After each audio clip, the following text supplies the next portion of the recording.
বরগুনার প্রায় ১২ লাখ মানুষের চিকিৎসা সেবার ভরসাস্থল ২৫০ শয্যা বিশিষ্ট বরগুনা জেনারেল হাসপাতাল। তবে তীব্র চিকিৎসক সংকটে ধুঁকছে হাসপাতালটি।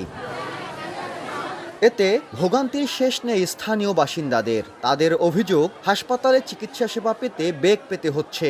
জটিল রোগী আসলেই রেফার করা হচ্ছে বরিশালে। ব্যয়ের পাশাপাশি বাড়ছে ভোগান্তি। চিকিৎসক সংকটের জন্য স্বাস্থ্য বিভাগের গাফিলতিকে দায়ী করছেন স্থানীয়রা। যদি এখানে পর্যাপ্ত ডাক্তার থাকতো তাহলে অনেক মানুষ চিকিৎসা পাইত। অন্যান্য সুযোগ সুবিধা একটু কম থাকার কারণেও ডাক্তাররা এখানে আসতে চাচ্ছে না।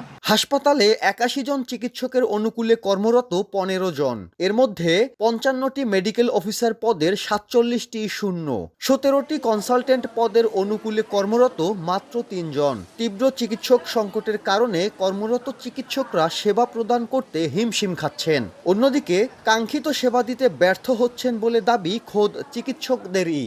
বহির্বিভাগে এক একজন চিকিৎসককে ১৫০-২০০ রুগী দেখতে হয়।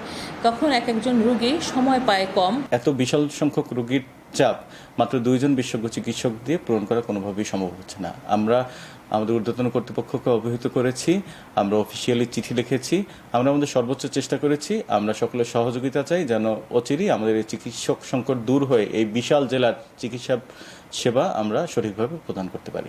তবে চিকিৎসক সংকট নিরসনের চেষ্টা চলছে বলে দাবি বিভাগীয় স্বাস্থ্য কর্মকর্তার। আমাদের নতুন ডাক্তার নিয়োগ হইলে এই সমস্যা আর থাকবে না। হাসপাতালটিতে বহির্বিভাগে গড়ে প্রতিদিন ৬ শতাধিক রোগী চিকিৎসা গ্রহণ করেন। এছাড়া ভর্তি থেকে চিকিৎসা নেন ৩.৫ শতাধিক রোগী। সাইফুল মিরাজ, সময় সংবাদ, বরগুনা।